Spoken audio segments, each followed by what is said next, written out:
Praise the Lord. Hallelujah. Let's take an example of another man in the Bible called Joseph. Joseph was given a dream by God that he would make him a great man. We all have got promises of God in the Bible.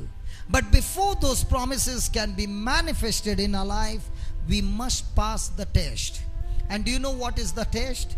In everybody's life, every day of a life, there is only one test.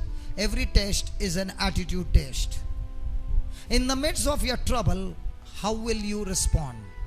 If you want, try this. When you go home, take a toothpaste. You can try tomorrow. I believe you all got a toothpaste tube. Do you have it? Okay. There, my brother Stanley is roaming with it. Praise God. Okay. You got a toothpaste tube. When you press it at the bottom, what will come out? Paste. When you press in the middle, what will come out? When you press it on the top, what will come out? When you put it on the floor and squeeze it with your leg, what will come out?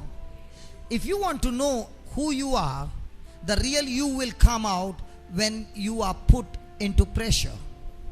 When somebody comes and squeezes you, what comes out of you is the real person you are. It's very easy to praise God in the midst of fellowship when things are going on fine. But the real test of your life, the real promotion in your life comes when the pressure is applied, and even though you want to open your mouth and curse that person or speak something else, you have opened your mouth and blessed that person. And once you start doing that, your whole life begins to change. Praise God. Hallelujah. I want you to just write down some points which will help you in your day-to-day life, because this is what we go through. Please write down. God does not speak to where we are. God does not speak to where we are. God does not speak to where we are. God does not speak to where we are. He speaks to where He desires us. He desires for us to be. He speaks to where He desires for us to be. Praise the Lord. Now, praise the Lord. What do we speak? Hello, look at what you wrote and ask yourself, what do we speak? Do we speak where we are? Or do we speak the desire where we want to be? Look into the life of Joseph. Continuously, there is pressure on his life. His brothers are hating. Everybody in the family are coming against him. And yet, he has got only one thing. His dream. He's focused on that dream. He's focused on that promise of God. And because of the dream, he strengthens himself in every time the pressure is applied. And that's what is so very important in our life. When you have the promise of God and you strengthen yourself with the promise of God, the love of God that is in you will get exploded inside of you, and the power will begin to open up, and you will be able to obey God's word through the love of God. You will begin to have dominion and power in your life. Praise the Lord. Hallelujah. Write down the next line. God will show you your destination. God will show you your destination.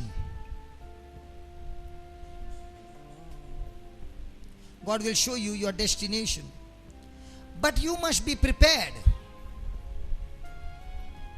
But you must be prepared. But you must be prepared for all that you will have to endure. For all that you will have to endure. For all that you will have to endure in the space. For all that you will have to endure in the space between the promise and performance. The promise and the performance. Now, did God show Joseph his destination? Come on. Yes. God wanted him to go and reach that destination. But before that destination can be reached, there is something called preparation. You know what's the meaning of success? Success means preparation plus opportunity equals success. Now you have come here for 4 days. For what? To prepare yourself. And once you walk out of this place, you will get opportunities, or you will search for opportunities to apply what you are prepared of. If you want to know how much you have prepared yourself, the real test will show up on the day of battle. On the day of battle, the angels will be looking at you, the demons will be looking at you, and all of them will be waiting for your decision. If you have been prepared with the word of God and you make a decision to move by taking God's word, now the angels will move on your favor. But the moment you have prepared yourself, but you still make a decision and actions which are based on what was your past experience, you will once again find failure in your life. That is why some people, they attend 20 retreats and 40 retreats and no result. There are some people, one retreat and everything is changed. You will find these people are very strongly focused on the word of God. Hallelujah. Hallelujah. So what happened to Joseph's life? The dream was there, just like you have got dreams. You have got different hopes. You have got different promises of God. But what did the brothers do? They hated his brother. They hated Joseph because of the dream. When you have the promise of God and the anointing of God is strong on your life, you will find people around you are hating you. Why? Why do you think it's happening? Because when a person has got a dream in his spiritual womb, that dream will come into manifestation, and that's a great threat to the devil. So the devil has to use somebody or the other to abort this dream. Joseph would be a deliverer to save the household of Jacob. If Joseph would not reach Egypt, the whole of Israel would have got wiped out in that famine. Are you understanding? So when God showed Joseph the dream, he got hold of that dream, and there were many who were dream killers. So no matter how much of poison they put into this dream, they could not stop God's purpose in Joseph's life, because Joseph was focused on the dream. The good news is, no matter who comes to inject you with poison of the world, if you are focused on the word of God, if you are focused on operating in love, you will always find you are on the winning side. Isn't that great? Hello, isn't that great? So there is always going to be a promise and the manifestation. In between the promise is performance, and that's where your real test is. You can blow up that promise by going against the word of God, or operating in bitterness or unforgiveness, and the dream is forfeited. It is aborted. It is destroyed. But if you continue with walking in love till the end, you will find the scars that had come because of somebody's hurts has now turned into stars on your body. Praise God. A testimony comes only when you pass the test. And praise God, no test, no question of testimony. Praise God. So the next time there is a test, you must be happy that God, it's time for testimony. Hello? Are you there? You know, very recently we are opening the house for the HIV people, to take care of HIV people. And what happened was, one of the brother, he got touched by the Lord, and when about 5 years back, his wife and his brother brought this man about to die. And when he came to meet me, the wife began to cry and said, I am not yet with HIV, but my husband is having HIV and it's on the last stage. And I said, let's make a deal. Let's say God has to heal your husband. What will you do? She said, I will praise God. I said, God doesn't want your praises. Can you give your husband to the Lord? And she said, I'm ready to do anything. So I said, let's make a deal. Every time I come to Goa, your husband stays with me. The day I leave, he comes back home. Is it a deal? And she said, yes, it's a deal. So every time I would go to Goa, this brother used to come and stay, and he would watch how the word of God would bring healing, how the word of God brought deliverance, and day and night he began to study God's word. Within 5 or 6 months, all reports changed. He was completely healed of HIV. Now that brother began to preach and preach and preach, and one day he came and he cried and he said, listen brother, God healed me because there was somebody who taught me and showed me the way how the word heals. And listen, there are so many others who are suffering from HIV. I want to do something for them. So I asked him, what do you want to do? He said, listen, I have a house with 3 rooms. What I will do is, I'll break my house into half, take half the house for my family, and the other house I want to house the people who are suffering from HIV. And I said, how much money you got? He said, who needs the money? We got the faith, we got the word, we can get the job done. And exactly so. Now he is beginning to house the people with HIV absolutely free. And I thank God that people who join us are the ones who know how to empty their purse. Anybody willing to empty their purse can join us. Nobody wants to come. Praise the Lord. Hallelujah. How is this going to happen? When he experienced the love of God, today he and his wife cannot rest in peace. Even though God has blessed them, even though God has done so many good things, they are restless and they are saying, listen, God saved us for a purpose and we want to start HIV. Their children are so small. If you are sitting here and saying, God help me, bless me and all that, let's make a deal. What are you going to do for God? Brother, I'm going to praise God. God doesn't want your praises. God wants your praises in action.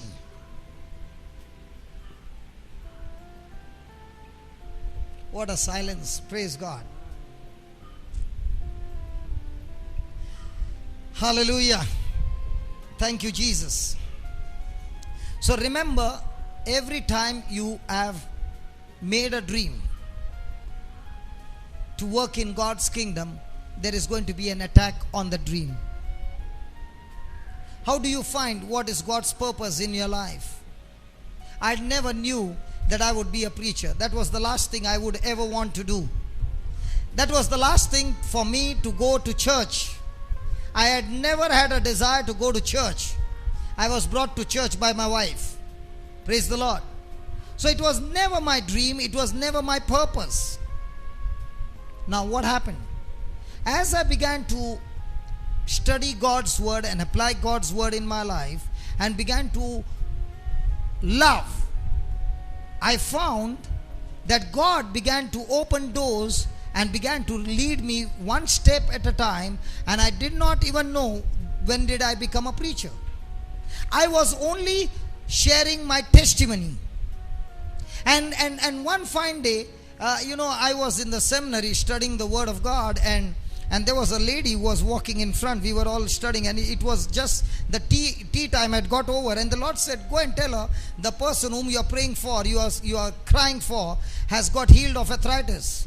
So I went up to her and I said, listen, is there anybody suffering from arthritis? She said, how do you know? I said, the Lord just spoke to me. And she said, that's my mother-in-law. I said, go home. Today your mother-in-law has been healed, and just give me a call. And she said, okay. And she called me up and she said, my mother-in-law got healed of arthritis. All joint pain is gone. Hallelujah. And she said, can you come on a Thursday and share the word of God with me? So I started my first Bible class with one student, and she was a teacher in school. And she got so touched, she went to school and she began to share with everybody. And it was in the evening, the next following week, she came and she said, hey brother, this happened and that happened. And she said, how do you know, how did the Holy Spirit talk to you? I said, do you want to talk to him? She said, yeah. I said, listen, after the class we go to the chapel. And in the seminary at St. Pius College, the chapel is on the first floor. So the class got over, everybody went home, and I and she went to the chapel. And nobody's in the chapel, and it's a huge chapel. And I took her right in front, and I said, Holy Spirit, this is so and so, and listen, this is Holy Spirit. Now can you talk to each other? And I said, close your eyes and he will talk to you. And there she was shivering and she fell on the bench. And now she's fallen on the bench and I'm sitting side of her. And if somebody enters in, I will be in a mess. Because she's crying, she's shivering, and if a person doesn't understand, I'll be thrown out of the seminary. So I went and stood outside and I said, God, you take care of her. And she's not coming out. Half an hour is gone and she's not coming out. And I had to grab her, make her stand and bring her. Now I'm thinking, I'm not telling you a lie. In the name of Jesus, this is what happened. And I'm saying, listen, as I brought her out of the chapel, fear gripped into me. Because she can't even walk. She's all drunk. And I'm holding her tight. And if anybody has to see her, I'm in a fix. And I said, Lord, what do I do? So I took her from the back door. Nobody is on the back side. I took her from the back door and I brought down from the passage, thinking nobody is there. And there is a person, you know, in the seminary when we are studying, there is a person who is a handicap and he sells books over there. He was packing his books and he looks at me and he says, hey brother, what's up? And I'm saying, I'm fine. And he looks at her and says, what happened? I said, you know, she got filled with the Holy Spirit. And I look at him and he says, I understand. Listen, you just stop her here because you can't go to the main entrance. You will be in trouble. So let's stop here. I have just ordered for a rickshaw to take my books. You wait here, my brother, that man will come. And when he comes, you hold her on the other side, I hold her on the other side. And as I'm handicapped, they will feel that she's holding me. And we all crowd around her and we walk out of the entrance. And I said, praise be to God. God, you know my heart. I did not do any mess. And we began to walk one by one, all of us crowding against her. And we walked out of the entrance. Praise God, nobody was there. One person was there. He was busy on the floor, on the phone at the reception counter. And he did not see us. We put her in the rickshaw.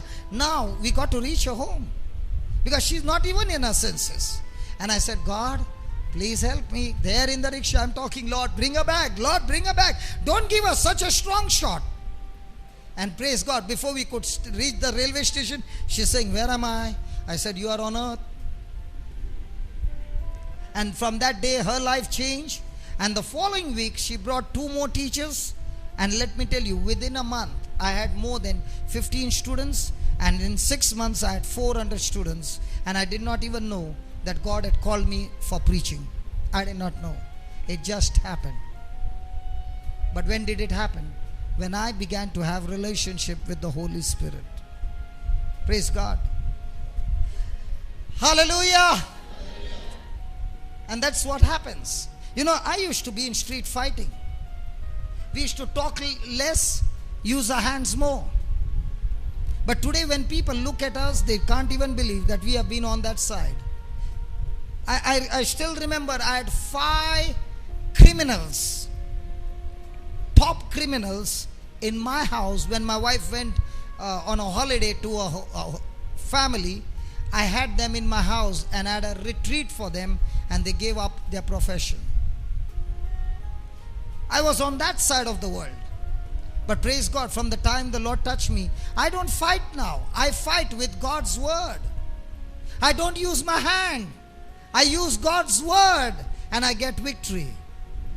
The more and more people come against me, the more and more it gives me a challenge to love them. I still remember recently I had to go to Mysore about a month back. And the priest had invited me to have a retreat. And there were so many phone calls to the priest saying, don't allow him to preach. Praise God. And there was a person who is also preaching, challenging and saying, I will see whether you can reach the church. The moment he said these words, I said, it's time, Lord, for your glory. If there is a fight, let's see the fight. How much can you punch me and how much can I love you in return? That was the mindset that I had set, and I went to Mysore. Praise God. That time, did we go by flight? I think I took a flight, right? From Goa, yeah? I think I took a flight, right? Yeah. You know, the challenge was so strong in me. I said, Lord, I won't even take a bus. Who knows, I might reach late. So I'll take a flight. And I reached Mysore. Preparing myself, come on, come and beat me up. And I'm going to operate in love. You know what happens? Nobody shows up. That's how you fight battles in life. It's very easy to give back. But the real you is, a real Christ in you is when you can face the trial and fight with operating in love. I still remember I was in a place, I don't want to mention the name, and I called up Father Jose. And we were talking, and Father gave me only one instruction. He said, son, very soon you are going to face terrible persecution. And in this trial, all you have to do is operate in love. I kept the phone at 9:30 and I was preaching by the beach side. Listen, I'm a street preacher, okay? I preach less in the church, more on the streets.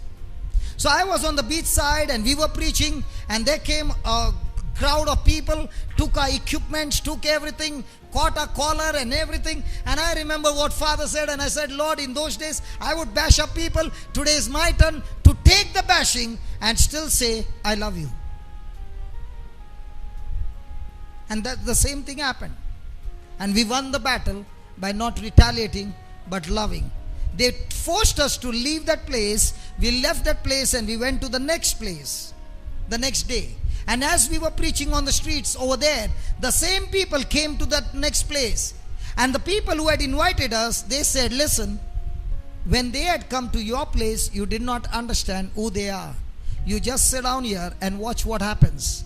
And there was a lady in that village who had a big lump on her forehead. The whole villagers had seen that lump.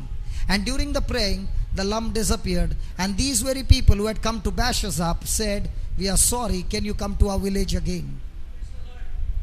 That's how it works. When you are walking in love, you are always victorious. There's no way you can fail. Praise the Lord. Hallelujah. So remember, every time you are under attack, the attack is against your dream. Hallelujah. And that's why they were against Joseph's dream. Praise God. Hallelujah. Now let me ask you, have you ever been to Nagarkoil? Anybody? Anybody been to Nagarkoil? It's in Tamil Nadu, a place called Nagarkoil. Nobody? Okay, when you go to Nagarkoil, you will see, when you're walking on the street, you will be marveled. Those ladies are wearing chains, gold chains, 1 year, 1 year, 1 year, 1 year, 1 year. Hello? When I went first time to Nagarkoil, I stopped on the street and I said, look at that. He said, what? The chain. And they are not small, as thick as you can tie a Doberman. And then the lady begins to cry, my neck is paining. If you have got such weight on your neck, it's bound to pain. Praise God, doesn't matter. Now, if this lady is walking with 5 chains and you are walking with 1 chain and there is a thief on the other side, whom will he attack? Why is he attacking the lady with the 5 chain? Because she is worth more. So if you are a person where the attack is coming more, it's just because you are worthy more. If you are not worth more, nobody is going to attack you.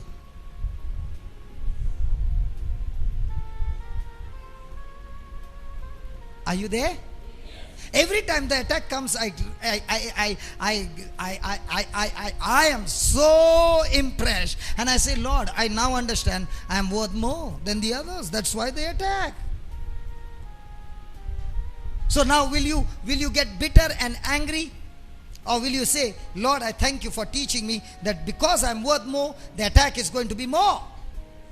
Praise God. So please write down, people don't have a problem. People don't have a problem with you. People don't have a problem with you when you speak negative. People don't have a problem with you when you speak negative and have a defeated mentality. And have a defeated mentality. It's when you start speaking,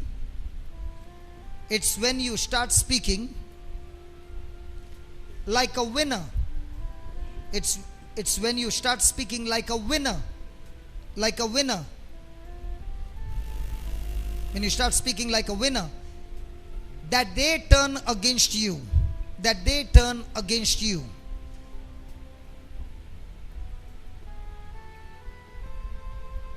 Praise the Lord. So remember, when you are going to walk in love, and as we learned, love is that power of God. The more and more you walk in love, now you're speaking God's word, you're living by faith and all that thing. Now you will find the world coming against you. Why? Because what you are speaking is going to manifest. As long as you are crying about your troubles, as long as you are worried, you are anxious, you have got fear, nothing comes against you because you are already defeated. So now when these things come against you, you must be quick to forgive and move forward. The moment you are forgiving and walking in love, you are always moving forward. But the moment you are in unforgiveness and hatred, you are moving backward. Praise God. Write down the next one. The number one thing Satan is after you, the number one thing Satan is after you is your dream. Is your dream. Next one. You will only be attacked.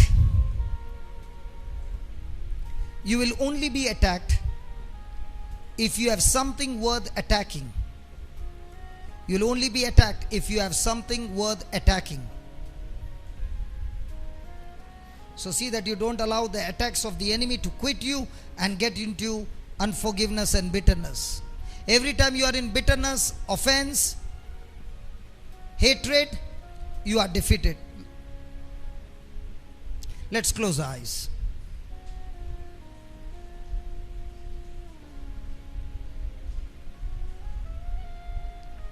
You heard the topic on forgiveness.